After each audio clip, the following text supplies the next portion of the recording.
Sir समोर संवाद यात्रा काढली जाणार आहे विधानसभा निवडणुकीच्या पार्श्वभूमीवर काय नियोजन आहे, कोण कोण यात्रेत असणार, स्वरूप काय आहे? 21 तारखेला भारतीय जनता पक्षाचं 5000 पदाधिकाऱ्यांचं अधिवेशन पुणे येथे आहे। माननीय अमितभाई शहा, नितीन गडकरीजी, राज्याचे सर्व केंद्रीय मंत्री, केंद्रीय पदाधिकारी, देवेंद्रजी आणि या अधिवेशनात असणार आहोत। या अधिवेशनामध्ये संवाद यात्रा याची रूपरेषा आम्ही जाहीर करणार आहोत। राज्यातले 19 नेते, केंद्र आणि राज्यातले 2 किंवा 3 लोकसभेत संवाद यात्रा काढणार आहेत। 48 लोकसभा मतदारसंघात 288 विधानसभेमध्ये ही संवाद यात्रा होणार आहे। प्रत्येक जिल्हा परिषद गटामध्ये, पंचायत समिती गटामध्ये, नगरपालिका, महानगरपालिकेच्या प्रभागामध्ये यात्रा फिरणार आहे। मोदींचं तिसरं सरकार आणि महाराष्ट्रातल्या सरकारने, महायुतीच्या सरकारने जे बजेट दिलं आहे, लाडली बहिणा असेल, शेतकऱ्यांना वीज बिल माफ असेल, 3 सिलेंडर माफ असेल, मध्यमवर्गीय, मागासवर्गीय, गरीब माणसांना, या सर्व बजेटच्या माध्यमातून समाजाच्या शेवटच्या माणसाचा जे त्या ठिकाणी महाराष्ट्र सरकारने प्रयत्न केला आहे, त्या प्रयत्नाला आम्ही शेवटपर्यंत पोहोचण्याचा आम्ही प्रयत्न करणार आहोत। शेवटी आमच्या संघटनेचं काम आहे की सरकारने घेतलेलं जे निर्णय आहेत, जनसामान्याकरता, शेतकरी शेतमजुराकरता, युवकांकरता, महिला बहिणीकरता जे निर्णय घेतलेले आहेत, ते निर्णय समाजाच्या शेवटच्या माणसापर्यंत पोहोचवून समाजाला घेतलेल्या निर्णयाचा लाभ झाला पाहिजे। समाजामधला कुठलाही घटक केंद्र आणि राज्य सरकारच्या योजनेतून वंचित राहू नये, याकरता ही संवाद यात्रा आहे। आणि संवाद यात्रेचा समारोप हा त्या विधानसभेत होणार आहे, त्या विधानसभेची यात्रा असणार आहे। आणि मोठी यात्रा ही पुढच्या काळामध्ये पुन्हा एकदा आम्ही योजना तयार करतोय, ती यात्रा वेगळी होईल। छगन भुजबळ यांनी कालच शरद पवारांवर गंभीर आरोप केला होता आणि आज ते सिल्वर ओकवर शरद पवार यांना भेटण्यासाठी गेलेले आहे। महायुतीचा सगळ्यात मोठा पक्ष म्हणून भाजप कसं बघते याच्याकडे? नाही, शरद पवारांशी छगन भुजबळ भेटतायत याचा अर्थ काही महाराष्ट्राच्या आणि जे या ठिकाणी घडामोडी सुरू आहेत, ज्या त्या ठिकाणी सामाजिक घडामोडी आहेत, मोठ्या प्रमाणावर त्या ठिकाणी काही त्या ठिकाणी विकासात्मक काही चर्चा असतील, सामाजिक चर्चा असतील, जे काही राज्यामध्ये राजकारण सुरू असतं, यामध्ये कधी ना कधी विरोधी पक्ष आणि सत्ताधारी पक्षाचे नेते भेटत असतात। त्यामुळे मला वाटतं ही भेट जी आहे, ही भेट कुठल्या कारणाने होत आहे हे भुजबळ साहेब भेट झाल्यानंतर सांगतील। छगन भुजबळ गेल्या काही दिवसांपासून नाराज असल्याची चर्चा होती। त्यांचे वक्तव्य, त्यांची ओबीसी आंदोलनासंदर्भात, ओबीसी आरक्षणासंदर्भात टोकाची भूमिका, एकूणच काय वाटतं? एकूणच वेगळा निर्णय घेईल भुजबळ की महायुतीसोबत असणार, काय वाटतं? मला भुजबळ साहेबांचा आत्तापर्यंतचा राजकीय त्यांची वाटचाल माहिती आहे। महायुतीचे ते अत्यंत महत्त्वाचे घटक आहे। कुठल्याही प्रकारचा निर्णय भुजबळ साहेब असा घेणार नाही जो महायुतीला डॅमेज करेल। भुजबळ साहेब उलट महायुती कशी एकत्र राहील, ती कशी एकजूट राहील याचा प्रयत्न नेहमीच करतात।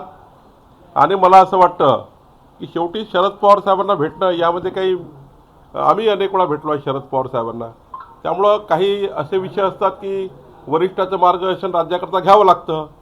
काही मला वाटतं या भेटीमध्ये असं काही राजकीय समजू नये। छगन भुजबळ असा कुठलाही निर्णय घेणार नाही ज्यामध्ये महाराष्ट्राच्या 14 कोटी जनतेच्या हिताचं जे रक्षण महायुती करते आहे, त्या महायुतीला कुठलाही त्या ठिकाणी कमी जास्त होईल। महायुती पुढच्या काळात टिकेल आणि पुन्हा या महाराष्ट्रात सरकार येईल, याकरता भुजबळ साहेब नक्कीच महत्त्वाचा दुवा म्हणून काम करतील। आत्ता जो विधान परिषदेचा निकाल लागला त्यानंतर महायुतीचं मनोबल जे आहे ते नेत्यांचं मनोबल उंचावलेलं आहे असं म्हणता येणार, कारण की 9 जागा निवडून आलेल्या आहे, कमी आमदार असताना, मतदार असताना। नाही, महायुती एकसंघ राहिली. एकनाथजी, देवेंद्रजी, अजितदादा आणि आमचे 11 पक्ष एकत्रितपणे निवडणूक लढल्यामुळं हा मोठा विजय महायुतीला मिळालेला आहे. पुढच्याही काळामध्ये महायुतीचं सरकार एकसंघप्रमाणे एकसंघ पद्धतीने राहून येईल आणि महायुती हे पुन्हा सरकारमध्ये चांगल्या पद्धतीने येईल.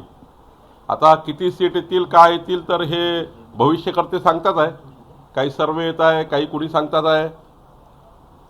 त्यामुळं मला असं वाटतं की जे काही काम एकनाथ शिंदे, देवेंद्र फडणवीस सरकारने केलं आहे, अजितदादाच्या सरकारने केलं आहे, हे जे काम समाजाकरता झालं आहे, शेतकरी शेतमजुराकरता ज्या योजना राज्य सरकारने केलेल्या आहे, यातनं महायुतीचं सरकार महाराष्ट्रामध्ये येईल. महाराष्ट्राची जनता ही मोदीजी आणि एकनाथजी हे डबल इंजिनचे सरकार आहे. कारण जनतेला हे माहिती आहे डबल इंजिन सरकारच महाराष्ट्राचं भलं करू शकतं. चुकीनं जर महाविकास आघाडीचं सरकार आलं तर महाराष्ट्रातल्या योजना ते बंद करतील, केंद्रातल्या मोदींच्या योजना बंद करतील. जसं उद्धव ठाकरेंच्या काळामध्ये केंद्र सरकारच्या साऱ्या योजना उद्धवजींनी बंद केल्या होत्या. आता समजा जर चुकीचं मतदान गेलं महाविकास आघाडीला तर लाडली योजना बंद करतील, लाडली बहीण योजना बंद करतील, त्यानंतर सिलेंडरची योजना बंद करतील, गरीब माणसाचं अन्न बंद करतील. त्यामुळं मला असं वाटतं की महायुती आणि केंद्रातलं सरकार हे डबल इंजिन सरकार हे महाराष्ट्राच्या जनतेला पाहिजे आहे. 14 कोटीचा हा महाराष्ट्र सुजलाम सुफलाम करण्याकरता महायुती आणि एनडीएचं सरकार डबल इंजिन सरकारच जनतेचं भलं करू शकतं हे महाराष्ट्राच्या जनतेला कळतं. आणि त्यामुळे मला असं वाटतं की महायुतीचं सरकार हे राज्याच्या भल्याकरता काम करणार आहे. सर्वपक्षीय बैठक झाली आरक्षणाबाबत. त्या बैठकीत विरोधक गेले नव्हते. त्यावरून महायुतीच्या नेत्यांनी टीका सुद्धा केली. काल भुजबळ असे म्हणले की बारामतीतून विरोधकांना फोन आला म्हणून विरोधक गेले नाही. थेट शरद पवारांकडे इशारा होता त्यांचा. मला छगन भुजबळजी काय त्याच्या मनात होतं मला माहिती नाही, पण विरोधी पक्षाच्या नेत्यांनी सर्वपक्षीय बैठकीला न जाऊन ज्या ठिकाणी मराठा आणि ओबीसी आरक्षणाचा महत्त्वाचा निर्णय घेण्याचा आहे, शेवटी ओबीसीतलं कुठलंही आरक्षण जाऊ नये ही भूमिका सर्वांचीच आहे. मला वाटतं शरद पवार साहेबांची भूमिका परवा त्यांनी सांगितली. आणि मराठा समाजाला न्याय मिळाला पाहिजे, मराठा समाजाचे आरक्षण टिकलं पाहिजे, त्यांनाही त्या ठिकाणी योग्य न्याय मिळाला पाहिजे. सरकार यावर काम करत आहे, एकनाथ शिंदे काम करतात आहे, आमचं सरकार काम करत आहे. पण जेव्हा एखादी आणीबाणीची परिस्थिती निर्माण होतं किंवा एखादी अशी परिस्थिती निर्माण होतं की सर्वपक्षीय बैठकीची आवश्यकता पडतं, एकमत करण्याची आवश्यकता पडतं, त्यावेळी मात्र विरोधकांनी घेतलेली भूमिका ही निंदनीय आहे. ही भूमिका महाराष्ट्राला साजेशी नाही. एकीकडे राजकारण करायचं, जातीपातीचं राजकारण करायचं, निवडणुकीच्या काळात जातपात धर्माच्या राजकारणावर मतं मागायचे आणि जेव्हा समाजाला न्याय द्यायची गोष्ट आली तेव्हा पळून जायचं. हे जे महाविकास आघाडीच्या नेत्याचे राजकारण आहे हे त्या ठिकाणी जनतेला दिसलेलं आहे, मराठा समाजाला दिसलेलं आहे, ओबीसीला दिसलेलं आहे. आणि त्यामुळं महाविकास आघाडीला जनता हाकलून लावल्याशिवाय राहणार नाही. खरं तर सर्वपक्षीय बैठकीला न जाणे ही निंदनीय बाब आहे असं मला वाटतं. गेल्या वर्षी सरकारने कंत्राटी भरती रद्द केली होती, मात्र पुन्हा आता कंत्राटी भरती सुरू करण्यात येत आहे. वैद्यकीय शिक्षण विभागाने त्या संबंधात जाहिराती काढलेले आदेश दिलेले आहेत. नाही, ज्या ठिकाणी तातडीने भरती करायची असतं 80% भरती करता येते एकूण आकृती बंदाच्या. मला वाटतं सरकारने चांगला निर्णय घेतला. पुढच्या काळात ज्या जागा रिक्त आहेत त्याही जागा भरण्याचा निर्णय सरकार घेईल. सकाळ माध्यम समूहाचा 19 तारखेला भाजपची काही संघटनात्मक बैठक होत आहे, काय त्या बैठकीसंदर्भातला तपशील? 19 तारखेला एक संघटनात्मक बैठक आमचे प्रभारी भूपेंद्र यादवजी, अश्विनी वैष्णवजी घेत आहे. आम्ही 30 पदाधिकारी त्या बैठकीला आहोत. ती आमची कोर कमिटीची बैठक आहे. त्या बैठकीमध्ये राज्याच्या एकूण राजकीय आणि सामाजिक परिस्थितीवर विचार होणार आहे. मुंबईत ही बैठक आहे. सकाळ माध्यम समूहाचा सर्वे आलेला आहे, कुठेतरी भाजप हा मोठा पक्ष ठरू शकतो जर एकटा लढला तर, अशा पद्धतीने. नाही, आता आम्ही हे ठरवलेलं आहे की महायुती सोबत लढणार आहे. जर आम्ही लोकसभेमध्ये महायुतीसोबत गेलो तर विधानसभेत वेगळं जाण्याचा काही प्रश्न येत नाही. आणि त्यामुळं आमचे केंद्रीय नेते निर्णय घेतील, राज्याचे नेते निर्णय घेतील तिघेही बसून. त्यामुळं यांनी वेगळं लढायचं की त्यांनी वेगळं लढायचं हा कपोलकल्पित काही लोक विचार करतायत. पण मला असं वाटतं की जसं लोकसभेमध्ये आम्ही महायुती म्हणून लढलो, आता विधान परिषदेमध्ये महायुती म्हणून लढलो, तसंच मला वाटतं येणाऱ्या भविष्यातल्या महाराष्ट्राकरता सर्व पक्षांनी एकत्र येऊन, आमच्या 11 पक्षांनी एकत्र येऊन महायुतीमध्ये आम्ही जाऊ असं आम्हाला त्या ठिकाणी वाटतं आहे. आणि त्यामुळे मला असं वाटतं की केंद्रीय नेतृत्व योग्य निर्णय करेल. पण आता तर महायुती ही प्रचंड ताकदीने या महाराष्ट्रामध्ये काम करत आहे. बच्चू कडू कुठेतरी नाराज असल्याची चर्चा दिसत आहे. ते म्हणजे माहितीत मी कुठे अशा पद्धतीचे कोण? शेतकरी आणि शेतमजूर फ्रंट स्थापन करणार बच्चू कडू बच्चू कडूंनी यापूर्वी महायुतीच्या विरोधात भूमिका घेतली आहे. त्यांनी ऑलरेडी लोकसभेमध्ये वेगळं लढून महायुतीच्या बाजूने ते विरोधात गेलेले आहे. त्यामुळे मला असं वाटतं आता त्याबद्दल त्यांनीच निर्णय करायचा आहे. देशभरात वेगवेगळ्या राज्यामध्ये झालेल्या पोटनिवडणुकीत हा देशभरात वेगवेगळ्या राज्यात झालेल्या विधानसभेच्या पोटनिवडणुकीमध्ये ज्या ते 10 जागा इंडिया आघाडीने जिंकलेल्या आहे. विशेषतः बद्रीनाथची जागा इंडिया आघाडीकडे 10 जागाच होत्या. बद्रीनाथची काही आमचं कमी झालं नाहीये. ज्या आता परवा निकाल आले त्यामध्ये एनडीएला जेवढ्या जागा होत्या तेवढ्या भेटल्या आहे. तेवढ्याच जागा एनडीएकडे होत्या.